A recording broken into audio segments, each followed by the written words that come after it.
선포하도록 하겠습니다. 참 잘 오셨습니다. 시작. 네. 참 잘 오셨습니다. 네. 오늘은 멘트가 조금 있습니다. 멘트가 조금 있는데 이렇게 한번 해보겠습니다. 당신의 얼굴을 보니, 네, 여기까지 할 수 있겠죠. 당신의 얼굴을 보니 내 마음이 즐겁고 기쁘고 좋습니다. 네, 세 가지.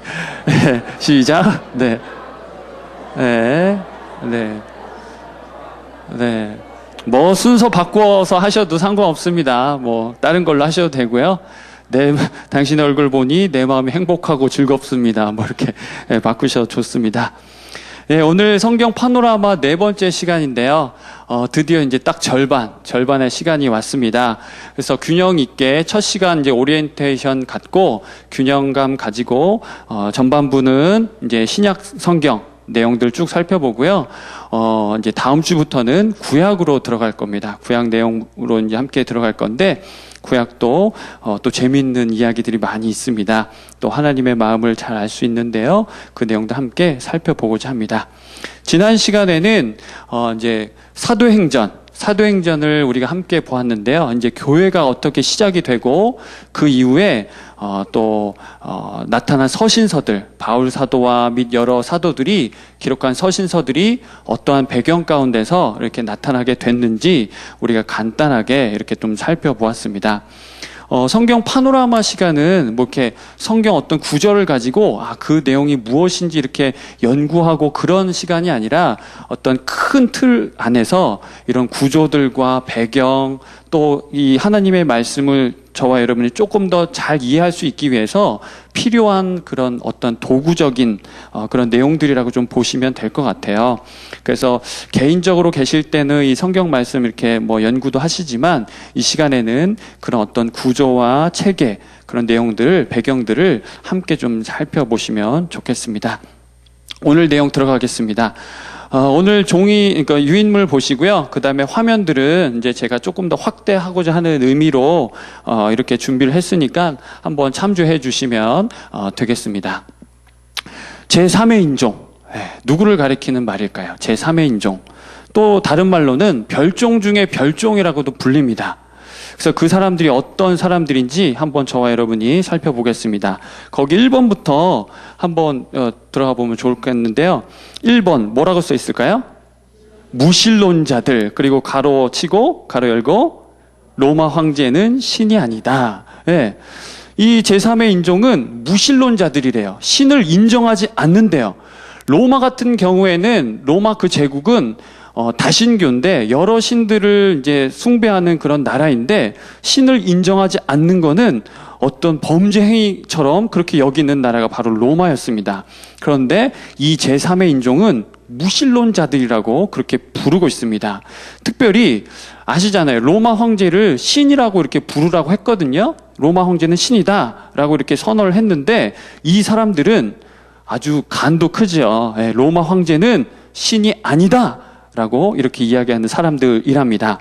두 번째 뭘까요? 근친 상간자들. 그리고 그 세 번째하고 연결 지어보면 비도덕, 비윤리 행위자들. 네. 비도덕, 비윤리 행위자들, 근친 상간자들 이렇게 표현을 합니다. 그래서 가로에서 보면 같은 아버지를 부르는데 여러 사람들이 있는데 한 아버지를 섬기고 있대요. 한 아버지를 아버지라고 부르고 있대요. 이 사람과 내가 다른 사람인데 어떤 아버지를 같이 부르고 있대요. 그리고 형제, 당신은 나의 형제입니다, 자매입니다, 이런 호칭들을 사용한다네요.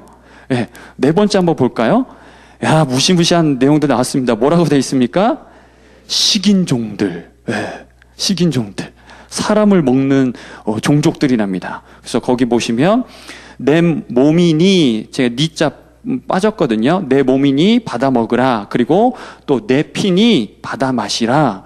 이런 그 용어들을 쓰면서 막 피를 먹고 막 살을 뜯어 먹는 그런 종족들이라고 합니다. 또 마지막 다섯 번째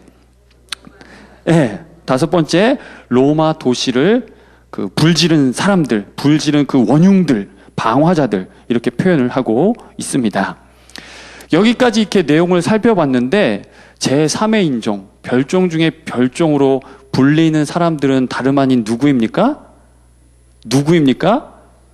예, 맞습니다. 그리스도인들이었습니다. 로마 사람들이 볼 때는, 그러니까 로마 사람들이 이 그리스도인들에 대해서 오해하고 무지한, 잘 몰랐던 겁니다. 오해하고 그런 무지했기 때문에 이렇게 이야기를 했던 것이지요. 그래서 아까 그 4번 같은 거, 5번 같은 거 다 이해되시죠? 5번 같은 경우에는 네로가 이제 자기가 이제 입지가 몰리니까 한 14구역 중에 한 10구역이 불타서 이제 소실이 되었다고 하는데, 유일하게 기독교인들이 사는 그 지역만 괜찮았습니다. 그래서 이 네로가 저 사람들이 방화자다, 로마 도시를 불지른 사람들이다라고 하면서 이제 그 사람들을 막 핍박하기 시작했던 것이죠. 그리고 4번 같은 경우에는 성찬식을 의미하는 거 다 아실 겁니다. 그리고 막 그 뭐 빵에다가 막 뭐 어린 애기들 막 살을 집어넣었다는 둥 뭐 아주 별 소리를 다 했습니다. 그 로마 사람들이. 그래서 거기 화살표 보시면 타락한 도시 로마에서 철저하게 하나님의 뜻을 따라 거룩한 삶을 산 사람들, 그 사람들이 바로 누구라고요? 그리스도인이라고 합니다. 그래서 히브리서 11장에도 보시면 세상이 감당하지 못할 사람들, 그 사람들이 바로 그리스도인이라 할 수 있습니다. 로마 사람들이 지금 그리스도인들에서 이렇게 이야기를 하고 있는데, 이렇게 이야기하고 있는데 정작 그들의 삶은 어땠는가? 예, 이렇게 이야기한 것들보다 더 비윤리적, 더 비도덕적으로 살았던 사람들이 바로 로마 사람들입니다. 그래서 그들이 말하는 도덕과 윤리, 이 로마 하면 정치가 유명한데요. 그들이 이제 도덕과 윤리를 말하는 것은 그냥 사변적, 철학적인 내용이 그친 겁니다. 예, 실천적 그런 윤리가 절대 아니었던 거죠.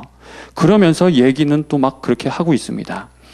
그래서 그러한 상황 가운데서 폭력, 혁명이나 육체적 저항이 아닌, 로마가 이제 우리를 이렇게 박해하니까 우리도 좀 뭔가 그 군대를 조직해서 이렇게 맞서 싸우는 어떤 그런 것이 아니라, 그런 폭력과 그런 무력에 무엇으로 맞대응했냐면, 거기 제가 빨간색으로 표시한 것처럼 십자가를 들고 나아갔을 뿐입니다.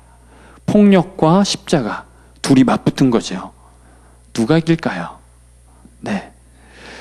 그래서 이때 당시에 어떤 나중에 역사 그 이야기들을 살펴보면, 로마가 하도 이제 영적으로나 또 성적으로 너무나 문란하고 혼탁해져 버렸기 때문에 자기가 이제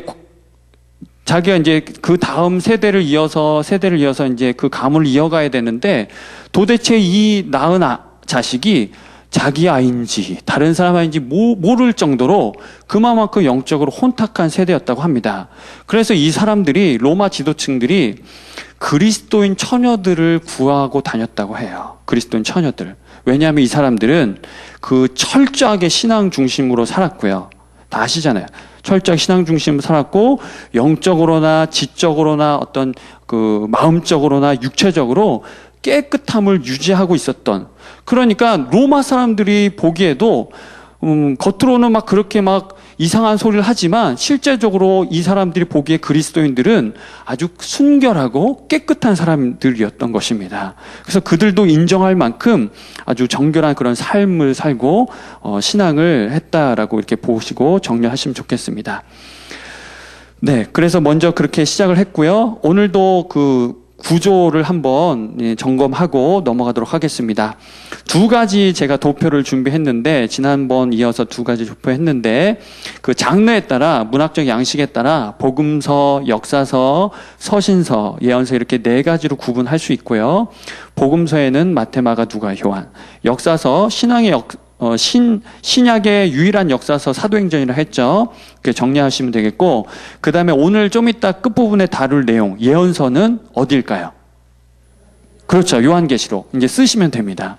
저랑 같이 이제 얼른 쓰시고, 그 다음에 진행하도록 하겠습니다. 예언서 밑에다 요한계시록 쓰시면 되고, 그 다음에 우리 지난 시간에 이제 바울 서신의 일부를 좀 살펴봤습니다. 1차, 2차, 3차 여행 중에 이렇게 기록하게 된 그 서신 일부를 보게 되고요. 오늘 이제 4차, 5차 그 내용 보면서 나머지 서신들을 살펴보겠습니다. 그래서 바울 서신이 이렇게 쭉 기록이 돼 있고요. 그 다음에 오른쪽에 보시면 일반 서신이라고 해서 또는 공동 서신 또는 일반 서신이라고 하는데요. 일반 서신이라고 해서 첫 번째 칸에 어떤 성경이 들어가면 될까요? 어떤 성경?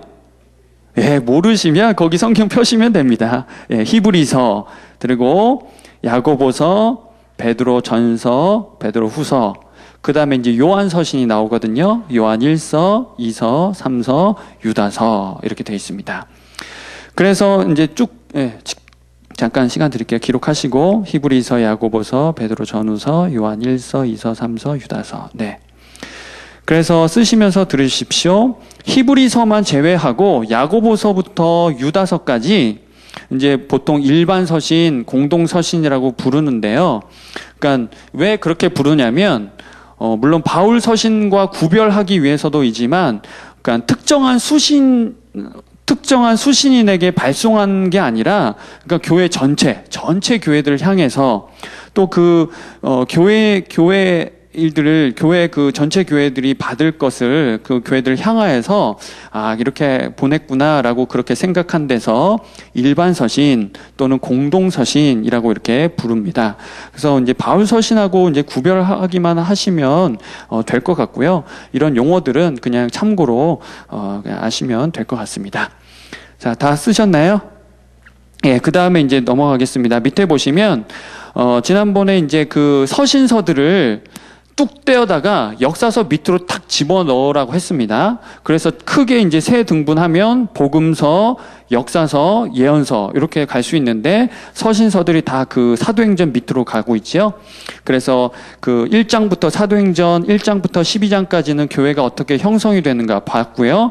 그 다음에 바울 사도께서 이제 여러 동역자들과 선교 여행을 가는데 1차, 2차, 3차 우리 지난주에 함께 보았고요. 오늘은 4차, 5차, 그 다음에 후기 사도 시대 이렇게 보고, 그 다음에 요한계시록 보겠습니다. 근데 보시기 전에 한번 여기서 정리하고 넘어갈 건 뭐냐면요. 서신서들을 이렇게 쭉 보시다 보면 계속 반복되는 내용이 있어요. 그게 뭐냐면 거짓 교사들, 거짓 선지자들, 네, 이런 사람들이 계속 이제 종종 나타나는데, 그러니까 1차, 2차, 3차, 뭐 길게는 4차까지 이렇게 이 전반부까지는 똑같은 거짓 선지자들이라고 해도, 그러니까 유대인들 또는 유대 그리스도인들, 그러니까 율법주의를 가지고 이 교회 공동체 안에 들어와 가지고 자꾸 이제 그 유대 율법을 강조하려고 하는, 야, 헬라인들이 할례도 안 받았는데 그럼 되겠냐? 우리처럼 똑같이 할례 받아야지. 이런 식으로 얘기하는 사람들이라는 거죠. 그래서 그런 거짓 교사들이 이 전반부의 1차, 2차, 3차, 4차에 주로 이렇게 활동들 했고, 그 다음에 5차하고 이제 5차하고 이제 후기부터는, 그 뒷부분부터는 구체적으로 이단들이, 이제 진짜 이단들이 발생을 하게 됩니다. 그래서 이 사람들은 어떤 사람들이냐면 유대 그리스도인들, 그러니까 율법주의를 강조하는 그런 사람들 뿐만이 아니라 이런 거예요. 예수님이 육체로 오심을 부인하는 사람들. 이건 아주 결정적인 거죠. 예수님은 그때 제가 말씀드렸죠. 완벽한 하나님, 동시에 완벽한 사람. 네, 이렇게 우리는 분명하게 신앙을 고백하고 있는데, 이 사람들이 교회 안으로 들어와서 하는 얘기가 뭐냐면, 야, 예수님이 어떻게 뭐 그렇게 할 수 있겠냐? 어떻게 육체로 오실 수 있겠냐? 거룩하신 분이. 우리와 똑같은 어떻게 그런 육체를 입을 수 있겠냐라고 말하면서 이런 내용들을 이렇게 부인하는 거죠. 그래서 어떤 이단들은 신약에서 누가복음 아니면 사도행전 이런 특정한 것만 딱 취해가지고 이거를 자기들의 경전으로 삼고 자기 그런 종교, 이단의 그런 종교 색깔들을 펼쳐나가는 이단들이 있었습니다. 그래서 다시 정리하면 전반부하고 후반부하고 나타난 거짓 교사들, 그런 거짓 교사들에 대항해서 이런 서신서들이 그 예수 그리스도 복음을 변증하고 또 변호하는 그런 역할들을 하고 있는데, 전반부는 유대 율법주의자들 이렇게 정리하시면 되겠고, 후반부는 구체적인 이단들. 지금 저와 여러분이 만나고 있는 그런 이단들하고 비슷합니다. 그런 이단들이 출현했다. 그리고 그들에 대항해서 또 이렇게 바울 사도가 또 다른 사도들이 이렇게 기록을 했다라고 보시면 되겠습니다. 넘어갈까요? 2페이지 넘어가겠습니다. 오늘 4차입니다. 4차 내용인데요. 지도는 참조해 주시고, 지난번에 준비한 거는 이제 그 성경 지명이 이제 표현된, 거여서 조금 지금의 상황과 조금 이제 괴리감이 느껴지는데요. 또 어떤 분이 또 피드백 해주시기도 하시고요. 오늘 준비한 거는 뭐 이제 구체적인 현재 지금 우리가 알고 있는 그런 나라들, 뭐 리비아, 이집트, 뭐 사우디아라비아, 요르단, 이스라엘, 뭐 레바논 이렇게 쭉 보시면 되겠습니다. 그래서 좀 이따도 보겠지만 터키 지역이 이제 저와 여러분이 잘 알고 있는 아시아지요. 소아시아 7교회가 있는 그 지역이라고 보시면 됩니다. 에베소도 있고요. 제가 조금 더 큰, 여기 한번 불 꺼주시면 좋을 것 같은데요. 예, 그럼 지금 너무 하얘서 잘 안 보이는 것 같아요. 예. 그래서 소아시아 지역 있고, 바울 사도께서 그때, 우리 그때 여행 한번 봤죠? 이렇게 이스라엘부터, 그러니까 신약 시대는 구약은 이 이스라엘 중심으로 그런 뭐 내용들이 펼쳐지지만, 물론 주변에 근동 여러 국가들 있기도 하지만요. 이제 신약에 와서는 이 이스라엘을 넘어서 이렇게 이제 올라가서 우리 그 선교 여행 이렇게 봤잖아요. 그래서 소아시아 지역을 넘어서 유럽 가고, 그 다음에 나중에 5차 보시면 이렇게 스페인까지 넘어가는 그런 모습 보실 수 있겠습니다. 그래서 오늘 4차 이 준비한 그 지도는 사도행전 26, 27, 28장, 그러니까 거의 후반부죠. 그 후반부에 바울 사도께서 이제 로마에 항소하고 이제 거기에 이제 로마로 이제 압송되어 가는 그런 장면, 그런 루트를 이렇게 기록해 놓은 것입니다. 그래서 거기 내용 제가 한번 빠르게 읽어볼게요. 바울 사도께서 3차 전도 여행을 마치고 예루살렘 방문했을 때 그때 제가 말씀드렸죠. 적대자들이 이 바울을 사로잡으려고 이미 이제 다 준비해 놓고 있는 상황이었습니다. 그럼에도 불구하고 바울 사도께서는 그런 예언들을 계속 듣지요. 들음에도 불구하고 담대히 그 한복판으로 나아갔다고 했습니다. 그래서 그 바울을 반대하는 과격한 유대인들이 군중을 선동하여 그를 돌로 쳐 죽이려고 막 했습니다. 어떻게 하면 바울을 제거해버릴까? 그래서 이때 소요가 발생할 것을 우려해서 로마 당국이 먼저 손을 씁니다. 물론 바울 사도가 이렇게 항소한 것도 있지만, 그 나라 안에서 막 이렇게 막 소요가 일어나면 그 본토에서 이렇게 좀 이렇게 쉽게 이야기하면 본토에서 찍히지 않겠습니까? 막 이렇게 소요가 일어나면. 그래서 그런 것들을 잠재우려고 서둘러서 이제 손을 쓴 거죠. 그래서 바울은 몇 년 동안 계속 이제 재판하고 뭐 1차, 2차, 3차 재판 거듭하면서 나중에는 가이사랴까지 이렇게 상소하는 그런 모습들 보시잖아요.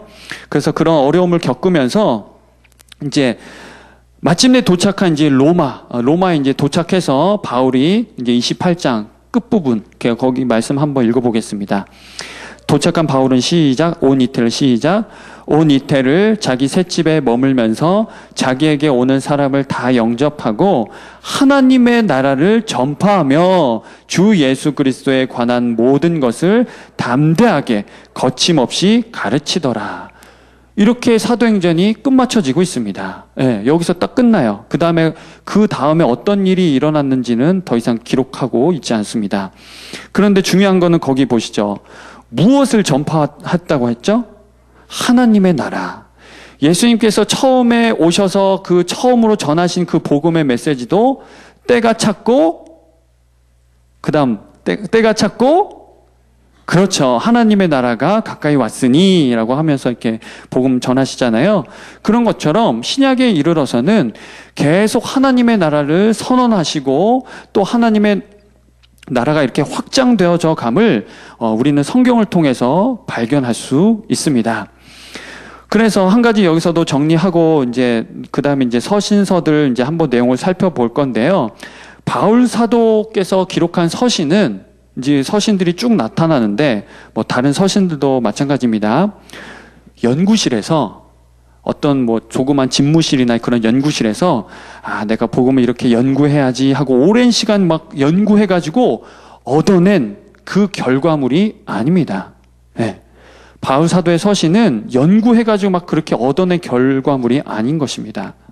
선교 여행을 다니면서, 선교 그 여행을 하면서 교회를 세우기 위해서, 이 복음을 정말 제대로 전하기 위해서, 그냥 말뿐이 아니라 글로써도 제대로 교회를 세우기 위해서 교육하고, 또 막 사람들이 막 예수님을 믿겠다고 막 이렇게 교회 안으로 막 들어오잖아요. 그래서 그 사람들을 이제 교육하고 또 온전한 교회로 세우기 위해서 그렇게 이제 기록한 그런 내용이고요. 또 한 가지는 그 방해자들, 적대자들에게 이 복음을 변증하기 위해서 그렇게 기록한 하나님의 말씀이다라고 보시면 되겠습니다. 중요한 거는 뭐 제가 여러 가지 이야기했지만 중요한 거는 예수 그리스도 복음을 증거하기 위해서 기록한 내용이라 보시면 되겠습니다. 하나님의 나라를 전파하며 주 예수 그리스도에 관한 모든 것을 담대하게 거침없이 가르치더라. 말씀 기억하시면 좋겠네요. 그러면 이제 서신서 넘어가도록 하겠습니다.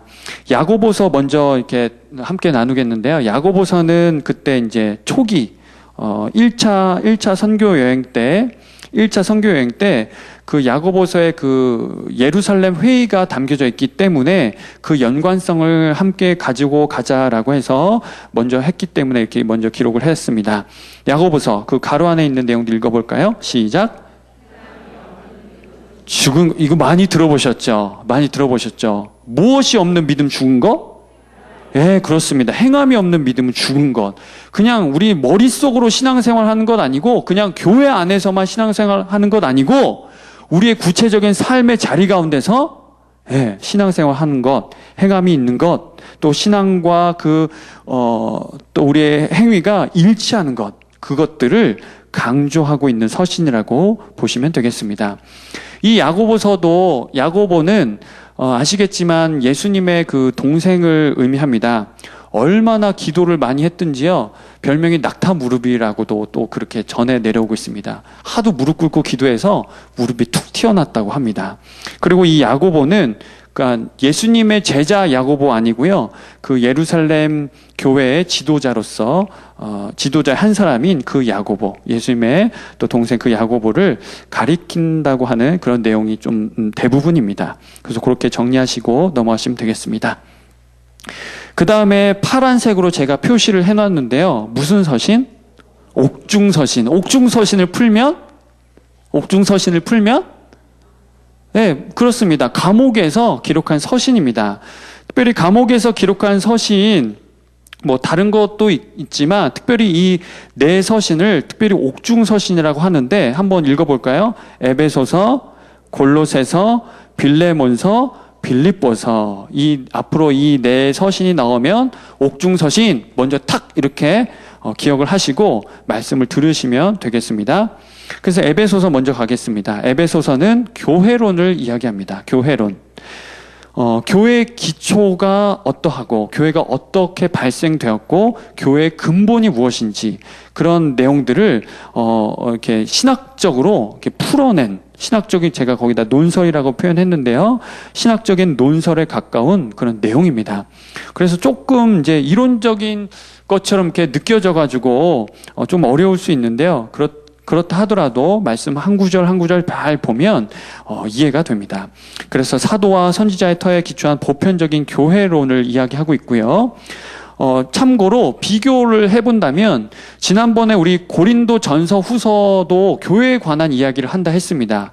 그래서 어떤 교회 안에서 실제적으로 벌어지는 일들, 실제적인 일들을 보시려면은 고린도 서신으로 가시면 되겠고, 그 다음에 그 교회의 어떤 그런 핵심 내용들 좀 이렇게 이론적으로 좀 정리하고 싶다 그러시면 에베소서로 오시면 되겠습니다. 그래서 그 내용을 보시면 그리스도의 구원 사역을 통해서 유대인과 이방인이 화목한 가운데 세 사람이 돼요. 이게 중요하거든요. 세 사람이 되어서 하나의 교회를 이루고 하나님과 연합되리라는 하나님의 계획을 선포하고 있습니다. 하나의 교회. 그냥 뭐 이 교회 저 교회가 으쌰으쌰 해가지고 하나 된 그런 하나됨이 아니라 예수 그리스도 중심으로 모여지고 또 고백하는 교회. 그것을 바로 하나님의 교회, 하나의 교회라고 이야기하는 것입니다.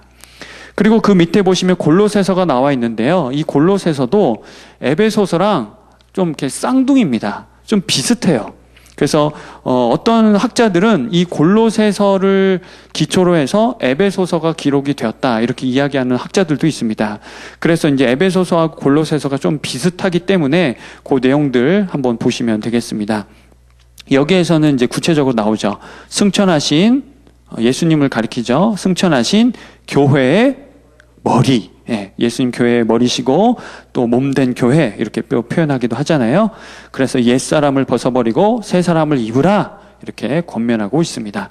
그 다음에 세 번째 빌레몬서입니다. 이 빌레몬서는 아시죠? 빌레몬서 몇 장으로 되어 있을까요? 5장? 그러시면 안 되고요. 한 장입니다. 단 한 장으로 되어 있는데 이거는 추천서신이라고 볼 수 있어요. 추천서신. 그러니까 빌레몬이라는 그 사람에게 이 바울 사도가 어떤 추천하고 권면하는 그런 서신인데, 오네시모라는 그런 종이 있었는데 그냥 뭐 이렇게 어떤 그 주인의 그런 재물들 가지고 그냥 도망갔나 봐요. 그런데 이 사람이 어떻게 하다가 바울 사도를 만나서 회심을 하게 되고 신실한 그리스도의 종이 됩니다. 그래서 이 사람을 바울 사도가 다시 돌려보내지요. 이 빌레몬에게. 그러고 나서 이 빌레몬에게 내가 이 오네시모를 다시 돌려보내니까 따뜻한 마음으로, 용서의 마음으로 맞아주고 그리스도의 동역자로 삼아주라 이렇게 표현한 것입니다. 그래서 개인적인 서신이지만 그것을 넘어서서 요즘에 좀 더 연구되는 게 뭐냐면, 거기 제가 밑에 써놨거든요. 두 번째 줄 보시면 그 원시 기독교, 초대 기독교 말합니다.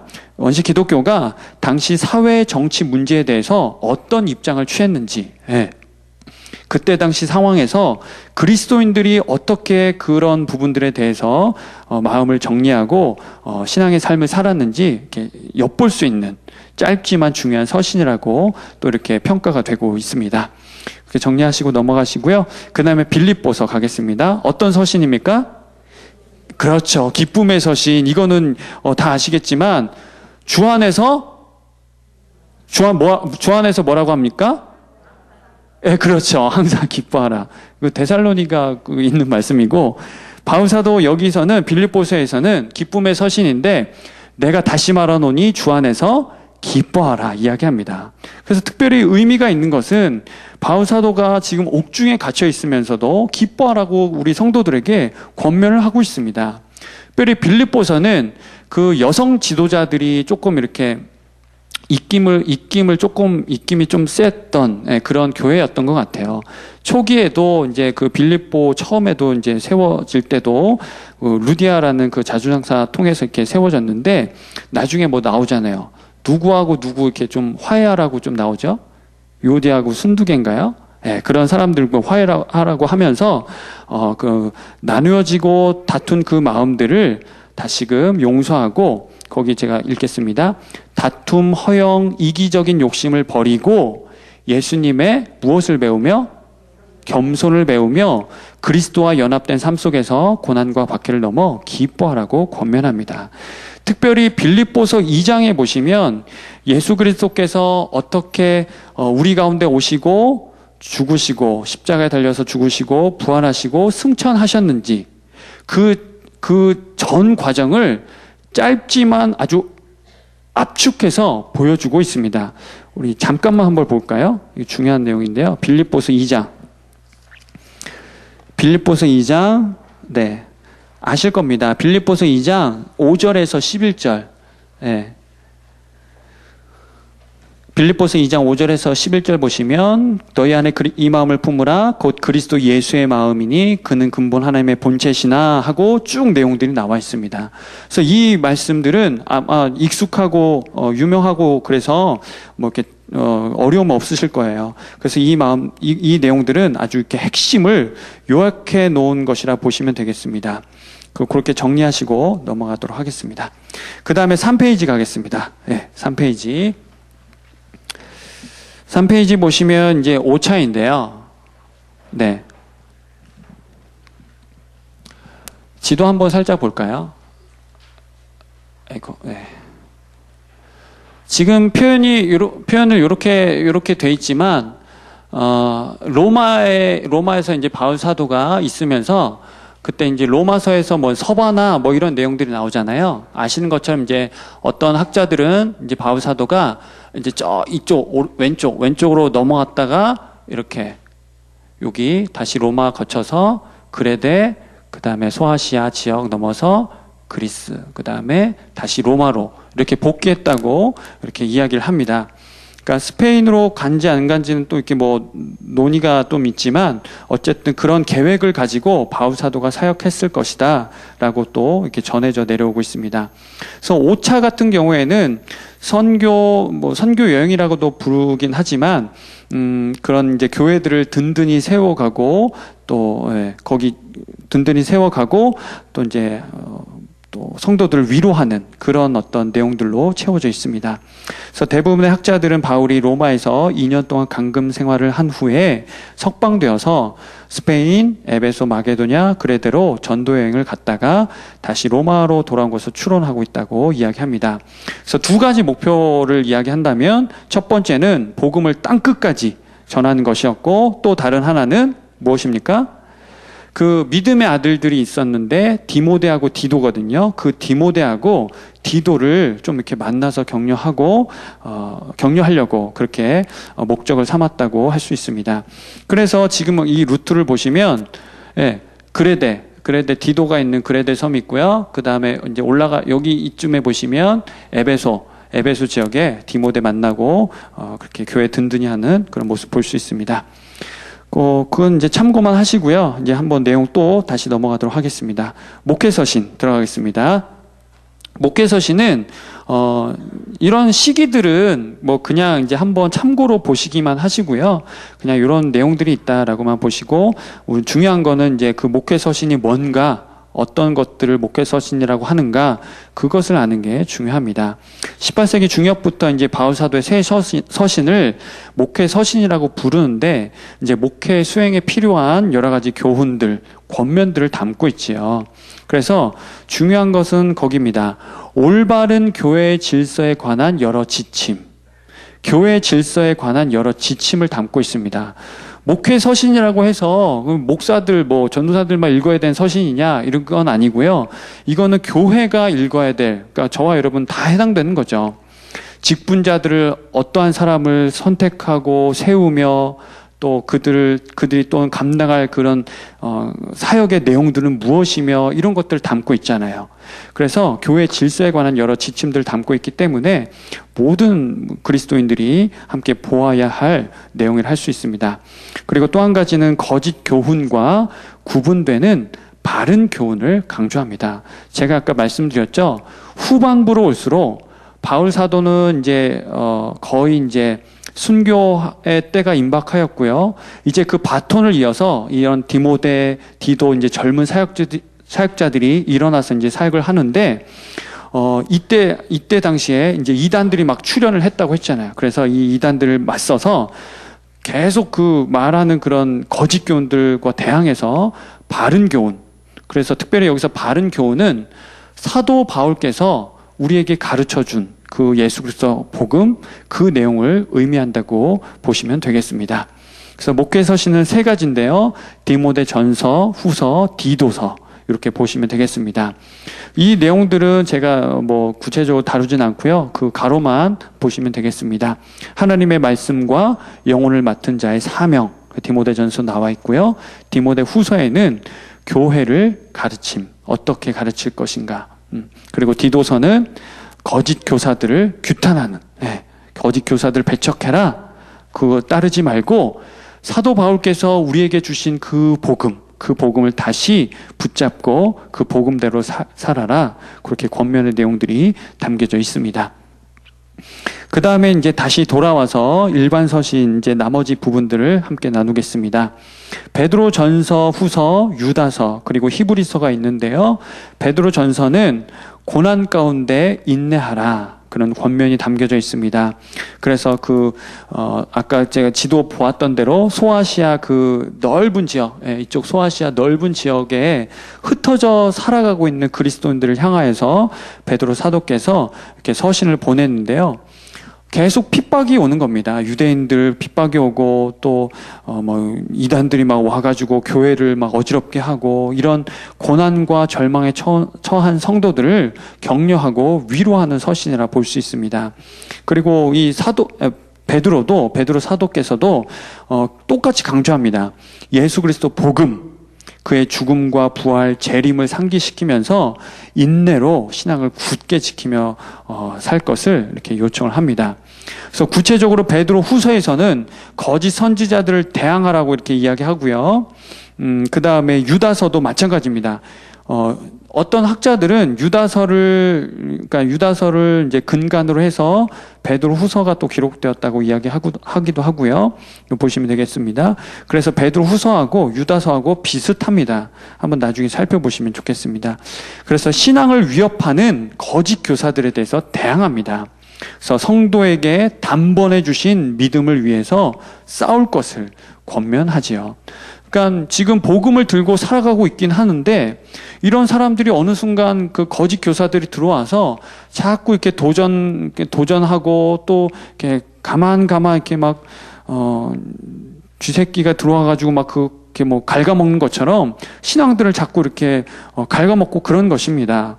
그러면서 그런 것들 이제 차단시키고 이제 그런 배척해버리고 우리는 주신 그 복음을 담대하게 가지고 살아라. 그렇게 권면하고 교회를 세우고 있지요. 그리고 이제 히브리서입니다. 히브리서는 딱 한 가지만 기억하시면 좋겠습니다. 예수 그리스도는 누구신가? 예수 그리스도는 어떠한 분이신가? 그래서 제가 가로에 써놨습니다. 신앙의 첫 마음 회복과 성숙. 그 예수 그리스도를 닮아가며 그 예수를 통해서 우리가 어떻게 신앙생활을 해야 되는가, 그런 내용들을 밝히고 있습니다. 그래서 그 내용들은 이제 나중에 보시면 되겠고, 기독론적인 논증이라고 되어 있습니다. 그러니까 기독론은 뭐 다른 거 없습니다. 말이 어려워서 그렇지 예수 그리스도에 대해서 밝히고 있습니다. 모세보다 대제사장보다 뛰어나신 분, 이렇게 밝히고 있는데요. 내용들 한번 보시면 좋겠습니다. 히브리서 11장 무슨 장이죠? 그렇죠. 그리고 어떤 분들은 11, 12, 13장 이렇게 해가지고 믿음, 소망, 사랑장이라고 부르기도 합니다. 그것들은 참고로 그냥 하시면 되겠습니다. 4페이지 넘어가겠습니다. 4페이지 이제 마지막 장인데요. 마지막 힘껏 달려가겠습니다. 아까 우리가 함께 나누었던 요한 1서, 2서, 3서를 요한 서신이라고 합니다. 그 요한 복음하고 같이 묶기도 하는데요. 그래서 요한 1서, 2서, 3서는 여러 내용들이 있지만 거기 제가 써놓은 내용 밑에서 두 번째 줄 한번 보시겠어요? 이 서신들이 말하는 핵심은 보이세요? 보시면 그거 한번 읽어보겠습니다. 시작. 하나님의 아들이신 예수께서 인간의 몸을 입고 이 땅에 성육신 하신 분이라는 사실을 부인하는 거짓 가르침에 대해 경고하며 그 다음에 성도 사이에 사랑을 권면한다. 이것만 딱 기억하셔도 될 것 같아요. 요한서신은 성육신 하신 예수 그리스도, 예수님께서 우리 가운데 육체의 모습으로 오셨는데 이 사실을 부인한대요. 거짓 교사들은. 그리고 이것들을 부인할 뿐만이 아니라 가르치고 다닌대요. 완전 아닌 거죠. 그래서 이런 것들을 경고하고 그 다음에 좀 이렇게 말세가 될수록 사랑이 식어지고 또 이런 거짓 가르침들 막 한번 들어오면 막 성도 간에 막 이간질 시키고 불신들 생기고 그렇잖아요. 그러한 마지막 때에 성도 간에 그런 사랑들을 굳건하게 지켜야 한다. 이렇게 권면하고 있습니다. 그래서 요한 1서, 2서, 3서 내용들, 그 가로 안에 있는 내용들은 보시면 되겠습니다. 그 다음에 이제 마지막 그 신약 성경의 유일한 그 예언서인 요한계시록 볼 건데요. 요한계시록 보기 전에 한번 몇 가지 장면 한번 볼까요? 반모섬에 그 유배된 사도 요한이 이제 그 소아시아 7교회 한번 해볼까요? 한번 읽어볼까요? 시작. 에베소, 서머나, 버가모, 두아디라, 사데, 빌라델비아, 라오디게아 7교회를 향하여서 이렇게 서실 기록을 했는데요. 지금 현재 지명하고도 거의 비슷합니다. 말이 조금 이즈미르 이렇게 조금 티레 이렇게 표현되긴 하지만 지금 지명하고 거의 비슷하고요. 그 다음에 이 7교회 중에 칭찬만 받은 교회가 있고요. 또는 책망만 받은 교회가 있습니다. 그 내용들은 이제 계시록 보시면서 확인하시고요. 그 다음에 보통은 대부분 이제 공통적인 거는 칭찬과 책망이 같이 이렇게 담겨 있습니다. 그래서 그 내용들이 무언가 한번 그 나중에 계시록 보시면서 살펴보시면 좋겠습니다. 들어가기 전에 또 몇 가지 사진 보시면 좀 더 확대한 겁니다. 아까 말씀드린 대로 터키, 지금의 터키 지역이요. 중동에서 터키 지역의 이쪽 끝부분에 있는 7교회이고요. 그 다음에 보이세요? 제가 이렇게 오겠습니다. 여기가 지금 뭐죠? 반모섬. 조그만데요. 여기 지금 터키 주변에 붙어 있다고 터키에 속한 게 아니라 찾아보니까 그리스에 이렇게 속해 있더라고요. 그래서 그리스도에서 관리하고 있고 반모섬에 사도 요한이 유배되어서 거기서 이제 하나님의 말씀을 기록을 하게 됩니다. 이건 좀 확대된 장면 나중에 한번 또 보시겠습니다. 그 다음에 현재의 모습입니다. 현재 반모섬이고요. 파트모스라고 불리기도 하고요. 찾아보니까 남북 해가지고 남북 길이가 16km, 그리고 동서 길이가 9km, 그리고 2000년 통계에 의하면 인구가 2,500명. 그러니까 작은 섬이지요. 그러니까 예전에는 뭐 이거 채석장이 있어서 돌 깨고 그래서 사도 요한을 돌 깨는 그 작업에 투입시켰다 이렇게 이야기하기도 합니다. 그래서 지금은 여기 지금 배 보이세요? 크루즈가 이렇게 들락날락하면서 그 순례 여행지 또는 그 기독교 성지 순례지로 많이 이렇게 지금 되어 있다고 합니다. 그래서 그 다음 보시면 거기 보시면 성 요한 수도원이 있고요. 사도 요한을 기념하기 위해서 요한 수도원이 있고요. 이 요한 수도원 말고 또 그 지명 이름을 딴 또 수도원이 몇 개 또 있습니다. 또 중요한 거는 이 조그만 지역에 신학교도 있답니다. 정교회 뭐 그런 신학교들이 있는데 그것도 있고, 그 다음에요. 이거는 뭐냐면 계시동굴. 그러니까 사도 요한이 이제 하나님 예수 그리스도로부터 계시를 받는데 이제 기도하면서 계시를 받는데 그 동굴, 지금 이제 교회로 돼 있는데 그 동굴 들어가기 그 문 그 바로 위에 이런 벽면이 있다고 합니다. 그 벽면에 이렇게 위에 이런 벽화가 있는데 예수님이 누굴까요? 예수님. 네? 예수님이 누굴까요? 여긴 예수님이 안 계십니다. 예수님 안 계시고 이 사람이 사도 요한이고 이 사람은 이제 7집사, 초대교회 7집사 중에 브로고로라는 집사님이 있는데 그 사람이 대피를 했다고 이렇게 이야기를 합니다. 전해져 내려오는 이야기입니다. 그리고 그 다음 장면 보시면 그 계시동굴 그 안으로 들어가서 보면 이렇게 돌들이 있고요. 그 다음에 지금은 이제 순례자들 위해서 뭐 여러 가지 그런 벽화나 그런 것들 이렇게 준비해 놓은 것들 우리가 볼 수 있습니다. 나중에 한번 기회 되시면 크루즈도 한번 타시고 다녀오시면 좋겠습니다. 사도 요한의 그런 또 영감을 또 얻기도 하고요. 그래서 다시 그 유인물로 돌아오시면요, 계시를 살펴보겠습니다. 계시, 헬라어로 아포칼립시스라고 하는데 계시록 1장 1절에 나와 있는 그 내용인데요. 계시는 뭐냐면 감추어진 하나님의 뜻을 어떻게 한다고요? 드러내 보인다. 감추어지고 안 보이는 것들을 이제 드러낸다고 하는 것입니다. 그래서 우리 기독교는 계시의 종교입니다. 아멘입니까? 우리는 그냥 뭐 감추어지는 음흉하고 은밀한, 물론 신비의 부분이 있지만 우리 기독교는 계시의 종교입니다. 하나님의 말씀이 어떻게 됩니까? 목사님 통화에서 선포되잖아요. 주의 종 통화에서 선포되잖아요. 알려지는 겁니다. 밝혀지는 겁니다. 그래서 이 계시라는 단어를 정확하게 정리하고 가시면 좋을 것 같아요. 그러니까 우리는 계시하면 이미지가 그래요.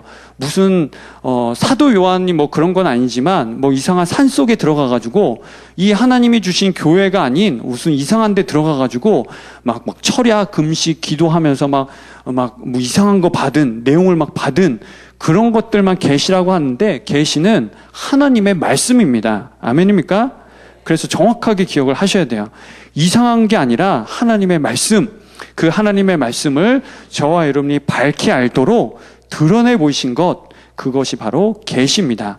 그래서 이 계시의 내용을 담고 있는 문서를 아포칼립스라고 하는데요. 그래서 이 내용들을 계시록 또는 묵시록이라고 이야기를 합니다. 그러니까 직접적으로 묵시라고 했을 때는 직접적으로 드러내진 않았지만 그 내용을 표현하고 있는 것들, 그 내용을 담고 있는데 직접적으로 표현하지 않은 것들, 이런 묵시라고 합니다. 그래서 요한계시록 또는 요한묵시록, 아마 좀 어르신들은 묵시록이 더 이렇게 다가오실 수 있을 것 같아요. 많이 이렇게 표현했기 때문에. 그래서 거기 계시록 1장 9절의 말씀 함께 읽겠습니다. 시작. 나 요한은 너희 형제요 예수의 환난과 나라와 참음에 동참하는 자라. 거기부터 중요합니다. 시작. 하나님의 말씀과 예수를 증언하였으므로 말미암아 반모라 하는 섬에 있었더니. 자, 지금 사도 요한이 말씀하시기를 반모섬에 있게 된 이유가 뭐라고 합니까? 반모섬에 내가 지금 있게 됐는데 그 이유를 뭐라고 이야기하고 있습니까? 그렇죠. 하나님의 말씀과 예수를 증언한 일 때문에 내가 이 섬에 갇히게 되었다 이야기합니다. 그냥 뭐 여행하려고 사도 요한이 이제 또 노년을 평안하게 보내려고 결코 노년의 삶이 평안하지 않았습니다. 물론 여러 제자들 중에 유일하게 순교당하지 않은 그 사도를 이제 요한 사도라고 하는데요. 아까 이야기 말씀드렸잖아요. 돌 캐고 있었다니까요. 그 나이 들어가지고 돌 캐는 일에 막 투입되고, 그 다음에 낮에 열심히 또 그렇게 캐고 밤에는 하나님 앞에 가서 기도하는. 그래서 어떤 그 성화를 보면 요한 사도의 그 여기 이마가 이렇게 앞으로 툭 튀어나와 있습니다. 어떤 성화를 보면 요한 사도 그 이마가 이렇게 툭 튀어나와 있습니다. 왜인고 하니 하도 그 바닥에 이렇게 이마를 대고 기도해서, 얼마나 바닥에 대고 기도를 했으면 이마가 툭 튀어나올 정도로 했을까.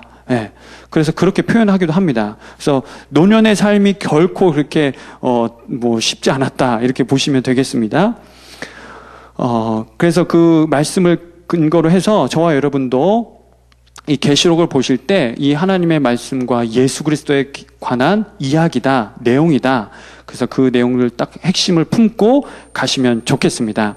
그래서 제가 그 밑에 이제 정리한 내용이 있습니다. 1번, 2번, 3번 이렇게 정리를 해 놓았는데, 이 내용들은 제가 이제 가지고 있는 참고 서적들과 교회와 신앙이라는 그런 그 연재되는 요한계시록에 연재되는 그런 내용이 있거든요. 그래서 그 신앙의 그 내용들을 제가 발췌하고 정리를 해서 우리 성도님들과 함께 나누려고 하는 그런 내용들만 이렇게 압축해서 제가 정리를 해 놓았습니다.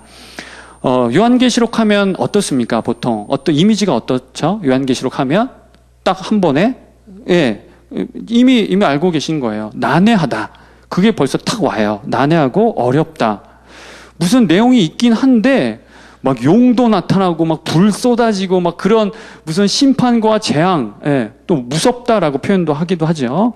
그런 막 어려운 책. 이게 도대체 무슨 내용인가 잘 모르겠다라고, 이제 그게 보통 우리의 이미지인데요. 그러니까 요한계시록의 이미지인데, 그래서 그런 이미지들 때문에 기독교 역사 속에서 교회와 성도들에게, 물론 지금까지도 그런데요, 교회와 성도들에게 이 요한계시록은 무시당하고 소외당했다고 이야기할 수 있습니다. 뭐 설교자들도 뭐 어려우니까 이제 잘 이렇게 설교의 내용에서도 좀 이렇게 제외당한 그런 또 책이 이제 요한계시록이라 할 수 있습니다. 그런데 지금 이 순간부터 그 이미지들을 이제 다 내려놓으시고 새롭게 하였으면 좋겠습니다. 첫 번째입니다. 요한계시록은 어떤 책입니까? 위대한 책입니다. 위대한 책. 결코, 물론 이제 우리가 그 계시록을 하나씩 살펴봐야 하지만 어렵게 느껴지지만 결코 어려운 책이 아닙니다. 요한계시록은 다시 한번요, 위대한 책입니다. 그래서 왜 요한계시록을 위대한 책이라고 부르는가? 그 이유가 있습니다. 첫 번째입니다. 이건 한번 읽어볼까요? 시작. 배열, 구조, 조화의 정연함을 발견. 요한계시록을 잘 모르는 사람들은 그냥 사도 요한이 그냥 받은 예언을 그냥 뭐 가감 없이 그냥 받아서 그냥 바로 기록하고 그냥 막 뿜어낸 거 아니냐?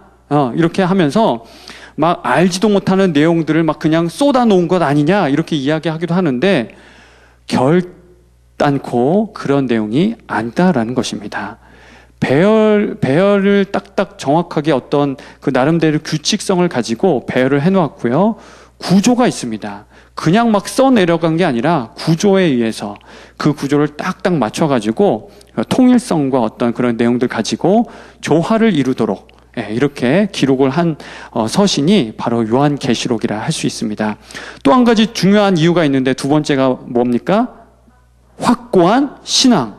앞으로 요한계시록을 보시면 이 확고한 신앙 딱 기억을 하십시오. 그 확고한 신앙은 뭐냐면 이것입니다.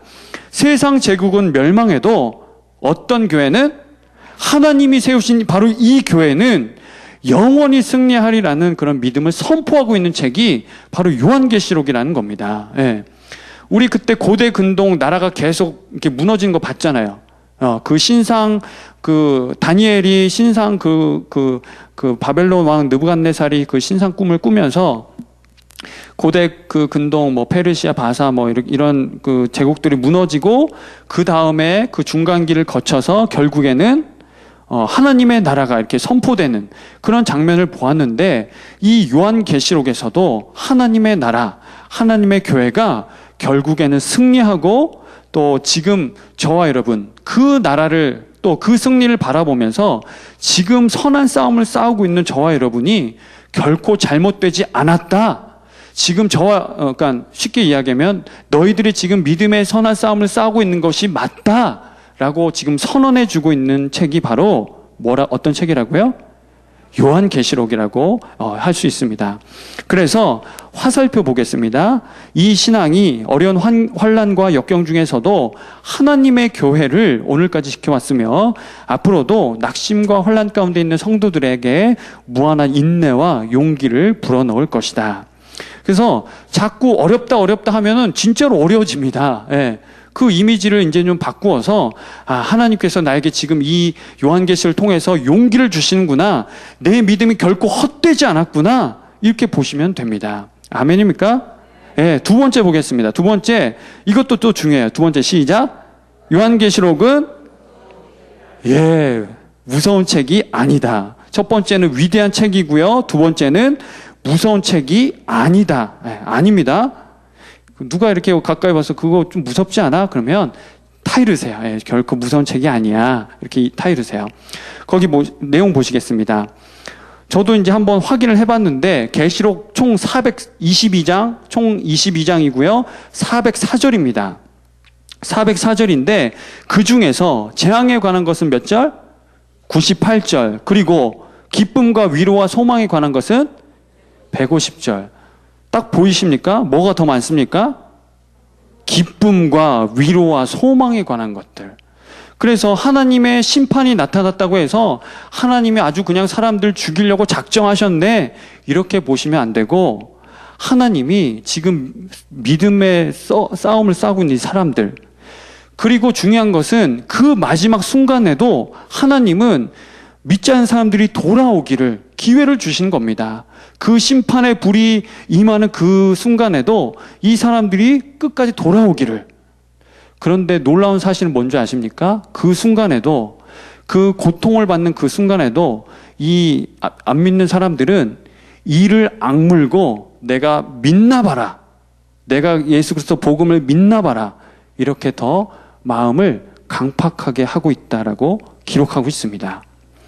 그래서 다시 말씀드리면 이 요한계시록은 절대 무서운 책이 아니다. 기쁨과 위로와 소망에 관한 책이다. 이렇게 보시면 되겠습니다. 그래서 그 내용들을 이제 풀어서 화살표 2개로 했는데요. 이거는 한번 읽어보겠습니다. 함께 시작. 하나님께서 성도들을 지키시고 구원하심을 확신시켜주는 소망의 책. 할렐루야. 아멘. 또 한 가지 그 밑에 시작. 신앙의 절개를 지켜나갈 것을 묵시적으로 격려하던 예언의 책, 그리스도인의 책입니다. 아멘입니다. 지금 저와 여러분 신앙의 선한 싸움을 싸우고 있는데요.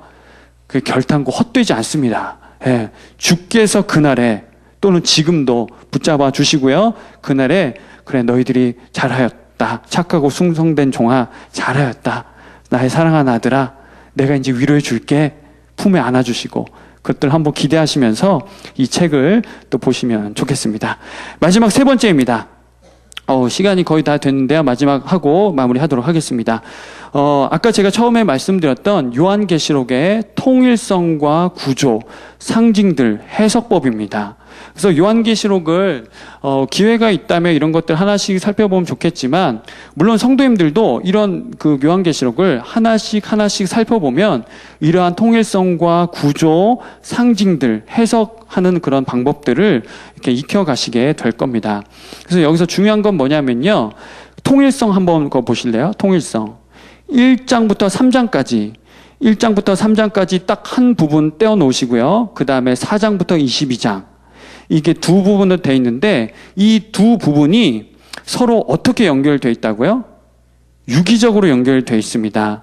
1장과 3장은 서론인데요. 서론인데 그러니까 보통 서론은 그 뒤에 나올 내용들을 이렇게 뭐 짧게 설명해주고 뭐 이렇게 문을 열어주는 그러니까 진짜 이야기를 하기 위해서 문을 열어주는 역할을 하는 게 서론인데 이 요한계시록 1장부터 3장까지 이 서론은 그런 차원이 아니라 앞으로 나올 내용들에 대해서 그 압축된 내용이라고 보시면 돼요.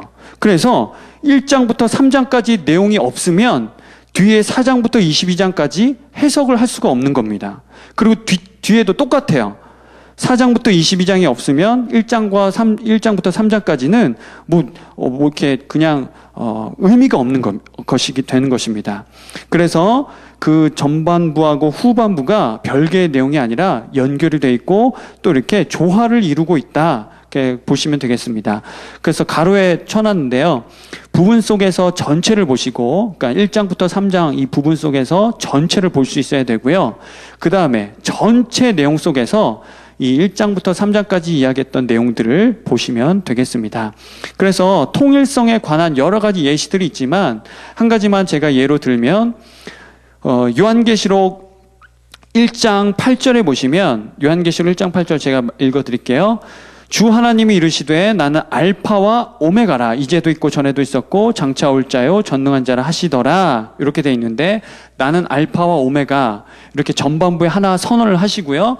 그 다음에 후반부에 가시면 22장 13절에도 가시면 제가 한번 보겠습니다.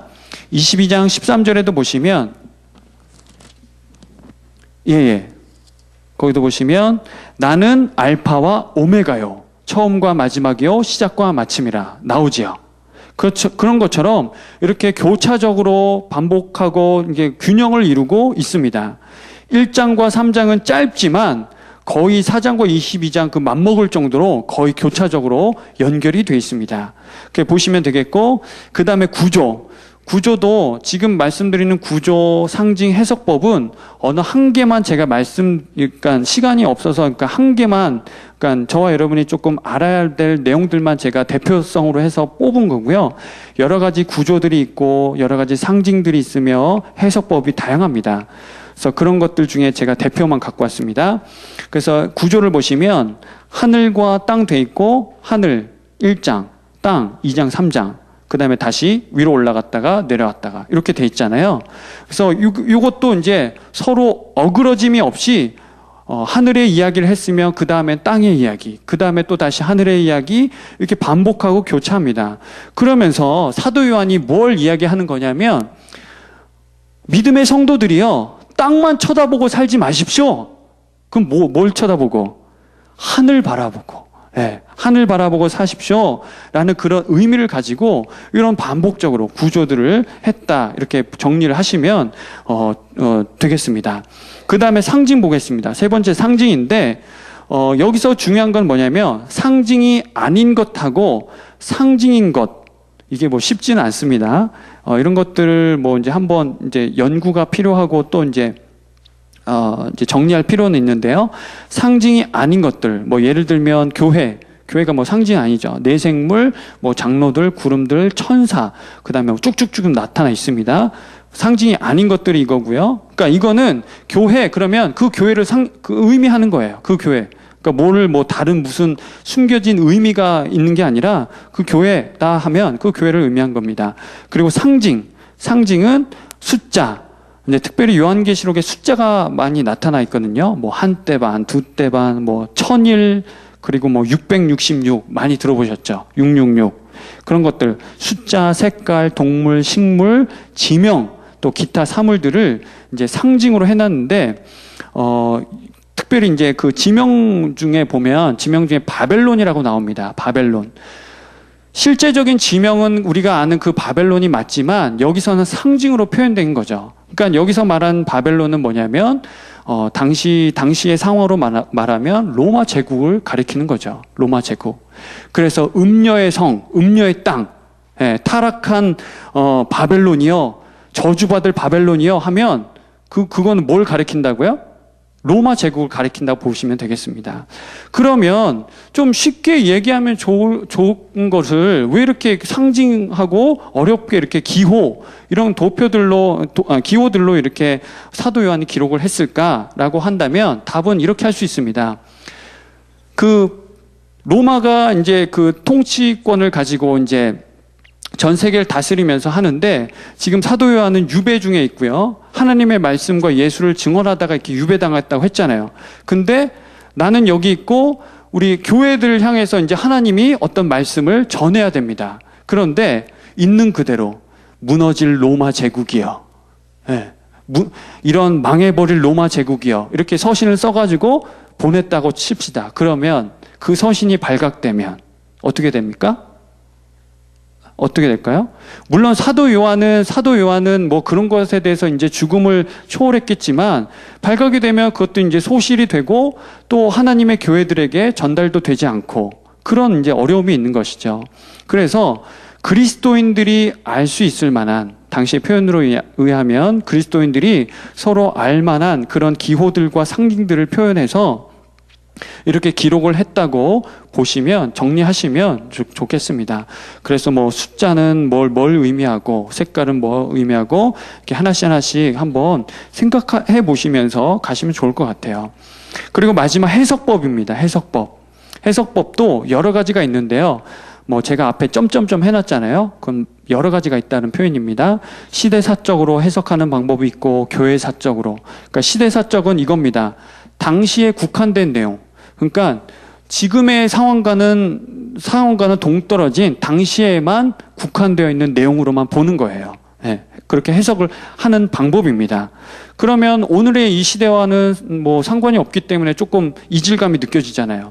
그런 이제 장단점이 있는 겁니다.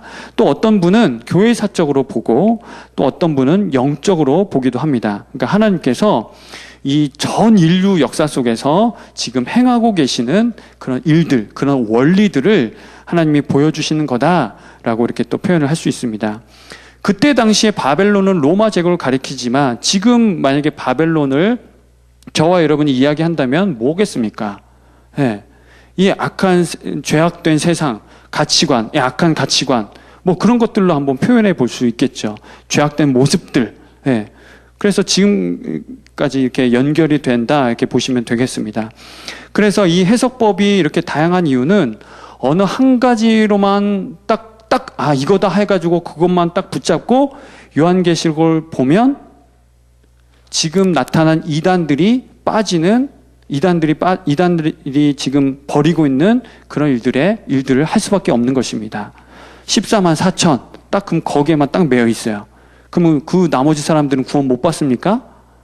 신천지에만 가입한 사람들 뭐 구원 받고 그 외의 사람 뭐 구원 못 받습니까? 그러니까 이런 것처럼 이런 해석법들을 장단점이 있지만 그런 해석법들을 종합해가지고 이런 요한계시록을 보아야 이렇게 사도 요한이 그렇게 말하고자 하는 그런 내용들을 보다 더 가깝게 또 이렇게 살펴볼 수 있다 보시면 되겠습니다.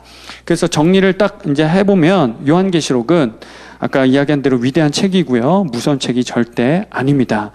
어려운 시대를 살아가고 있는 저와 여러분에게 소망과 위로를 주는 책, 그리고 변함없이 그때 당시뿐만이 아니라 지금도 여전히 유효한 하나님의 말씀이잖아요. 여전히 유효한 책이다라고 정리를 그렇게 하시면 되겠습니다. 네, 오늘 네 번째 시간, 오늘까지 이제 막 숨가쁘게 신약 성경 마스터 했습니다. 이제 다음 주부터는 이제 구약의 내용을 들어갈 텐데요. 또 그때도 함께 좀 지도 보시고 또 그런 내용들 함께 살피고 의미 있고 재밌는 시간 같이 나누었으면 좋겠습니다.